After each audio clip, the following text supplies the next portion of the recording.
अस्सलाम वालेकुम, क्या हाल चाल है आप सबके स्टूडेंट्स। आज हम क्वेश्चन कर रहे हैं 17.11 पार्ट बी। ठीक हो गया।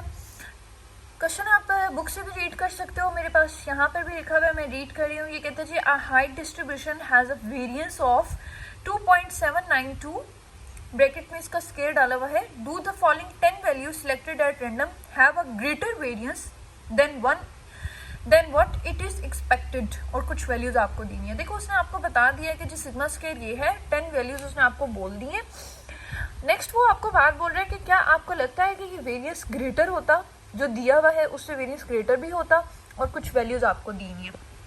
सोल्यूशन इसका स्टार्ट करते हैं। ये क्वेश्चन है बेटे हमारे पास 17.11 का पार्ट बी। ठीक है, सेम 17.10 पार्ट ए की तरह इसकी कैलकुलेशन उसी तरह होंगी, क्योंकि इसमें भी एक्स की वैल्यूज दी हुई है सारी। लेकिन थोड़ा सा हाइपोथेसिस आपको समझा देती हूँ, नल एंड अल्टरनेटिव। ठीक है, सबसे पहले तो आपको उसने सिग्मा स्क्वायर जो जो चीज़ें गिवन है वो लिख लेते हैं। ठीक है, उसने कहा है जी कि सिग्मा स्क्वायर की जो वैल्यू है वो 2.792 होल स्क्वायर। ठीक है, एन 10 है, और ये सारी जो वैल्यूज दी हुई हैं इनको आप एक्स का नाम दे दो। ठीक है, ये मैं राइट डाउन कर लेती हूँ। अच्छा जी, ये सारी वैल्यूज हम लिख लेते हैं, 10 वैल्यूज हैं टोटल। नेक्स्ट वो आपको क्या कह रहा है बेटे, नेक्स्ट कह रहा है कि आपने चेक करना है वेरियंस ग्रेटर है या नहीं। सबसे पहले इसका हाइपोथेसिस बना लेते हैं। ठीक है, step 1 null and alternative hypothesis. ठीक है, नल एंड अल्टरनेटिव हाइपोथेसिस। ठीक है, H0 और H1 हमें बनाना है। ऑलरेडी देखो जो उसने आपको कहा हुआ है कि जो वेरियंस फर्स्ट लाइन जो उसने बोली हुई है कि a height has distribution has a variance, कि उसका ये वेरियंस है। ठीक है, तो जो चीज़ है मतलब वो चीज़ उसके इक्वल है, तो वो तो आपका H0 में आएगा। आप लिखोगे सिग्मा स्क्वायर इक्वल्स टू 2.792 का होल स्क्वायर। फिर उसने कहा था आप चेक कर लो कि आया ये ग्रेटर वेरियंस है कि नहीं। तो ग्रेटर वाली कंडीशन आपको पता है H1 में आएगी। ठीक है, यही वेरियंस जो दिया हुआ है इसी की ग्रेटर जो है वो H1 में आ जाएगा। बेशक आप यहाँ पर इसका स्केयर लेकर वैल्यू भी लिख सकते हो। ठीक है, हमें इस तरह दिया हुआ है, हमने लिख लिया। उसके बाद बेटे अब स्टेप 2 होगा लेवल ऑफ सिग्निफिकेंस। सेम वही स्टेप है सारे। लेवल ऑफ सिग्निफिकेंस क्या होगा जी, उसने अगर तो दिया हुआ हो तो हम वही लिख लेते हैं। यहाँ पर मेंशन नहीं है, तो जब मेंशन नहीं होता मैंने आपको बताया हुआ 5% लेते हैं, परसेंटेज का साइन खत्म कर दो तो 5 divided by 100 it will become 0.05। ठीक है, स्टेप 3 आपको पता है, आप टेस्ट स्टैटिस्टिक लिख लोगे, टेस्ट स्टैटिस्टिक। ठीक है, क्या होगा जी टेस्ट स्टैटिस्टिक, आपको पता है वेरियंस वाले का क्या होता है, n इंटू एस के divided by sigma square not with n-1 degree of freedom. ठीक हो गया। इससे नेक्स्ट बेटे हमें पता है हम इसकी कैलकुलेशंस करते हैं। ठीक है, स्टेप 4 क्या होगा, कैलकुलेशंस कंप्यूटेशंस। ऑलरेडी जो पार्ट ए इसका हमने सॉल्व किया था ना लास्ट वीडियो, अगर आप मेरी देखो तो उसमें मैंने सेम एक्स की वैल्यूज़ थी, तो उसकी कंप्यूटेशन मैंने वहाँ पर आपको टोटली सिखाई हुई है। तो जस्ट मैं इधर अभी आपको नोट्स पे दिखा रही हूँ, क्योंकि वहाँ पर हमने सॉल्व की थी। ठीक है, तो आप नोट से समझ लो, हमें इधर एक्स की वैल्यूज दी हुई है सारी लिख लोगे, और एक्स स्क्वायर की लिख लोगे। ठीक है, एस स्क्वायर का फार्मूला डालोगे, summation x square by n minus sum of x by n का होल स्क्वायर।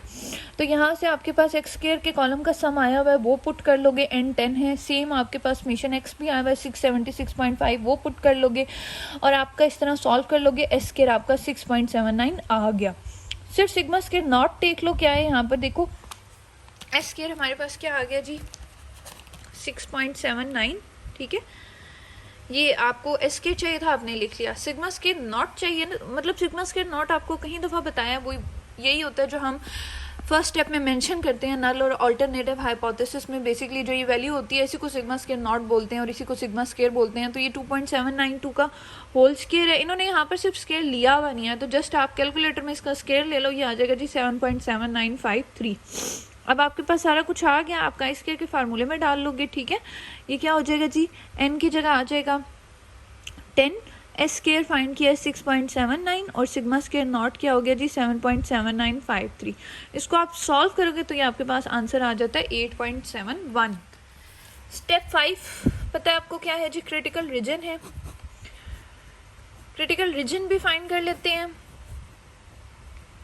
आप कैसे स्टार्ट करते हैं आपको पता ही है, रिजेक्ट एच नॉट इफ काई square calculated is greater than chi square. Greater क्यों लगाया हमने, क्योंकि हमारे नल और ऑल्टरनेटिव हाइपोथेसिस में यहाँ पर ग्रेटर का साइन है, दैट्स वाई यहाँ पर ग्रेटर वाली कंडीशन लिखेंगे। ग्रेटर में यहाँ पर अल्फा इंटू n माइनस 1 आता है।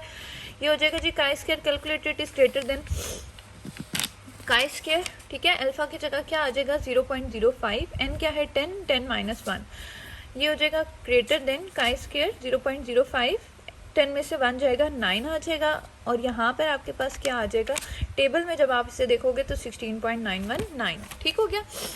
और इसके बाद आप क्या लिखते होते हो, अदरवाइज एक्सेप्ट एच नॉट, ठीक है। बेटे डिटेल से अगर आप स्टेप बाय स्टेप सारे क्वेश्चंस करोगे तो फिर आपको मज़ीद समझ आएगा। बाकी वीडियोस अगर आप स्टेप बाय स्टेप सारी देखोगे तो आपको ये चीज़ें फिर समझ ज़्यादा मज़ीद बेहतर आएंगी। स्टेप 6 है जी कंक्लूजन का। अब कंक्लूजन हम किस तरह से लिखते हैं ऑलरेडी बार बार बताया हुआ, मैंने दोबारा बता रही हूँ कि हम लिखेंगे जी सिंस, यहाँ पर सिंस डालते हैं, कैलकुलेटेड वैल्यू यहाँ पर मेंशन करते हैं जो आपने निकाली है काई स्क्वायर की, सॉल्व करके वो आई हुई है जी 8.71। देखेंगे ये किस रीजन में फॉल करी है, आया एक्सेप्टेंस में या रिजेक्शन में। रिजेक्शन में तब जाएगी जब ये कंडीशन ट्रू होगी, वरना नहीं। अच्छा अब हम देख लेते हैं, आया 8.71। 8.71 क्या बड़ा है 16 से? 8 16 से बड़ा होता है? नहीं होता। इट मीन्स ये आपकी कंडीशन, हमारी ये कंडीशन ट्रू नहीं हो रही, मतलब हम इसको रिजेक्ट नहीं कर सकते। फिर हमें इसे क्या करना पड़ेगा, एक्सेप्ट करना पड़ेगा। तो हम लिखेंगे जी it will fall in acceptance region, ठीक हो क्या, कि ये एक्सेप्टेंस रीजन में फॉल कर रही है। तो इट मीन्स हम अपना जो एच नॉट है वो रिजेक्ट कर रहे हैं। दूसरी सूरत में हम लिखते हैं so we do not reject H naught, ठीक हो गया। कितने percent level of significance use किया, 0.05 या 5% भी आप मेंशन कर सकते हो। जस्ट यहाँ तक भी आपकी कंक्लूजन इनफ होती है, ठीक हो गया। ये आपका क्वेश्चन सॉल्व हो गया है। 17.12 इंशाल्लाह नेक्स्ट वीडियो में आपको सिखाऊंगी।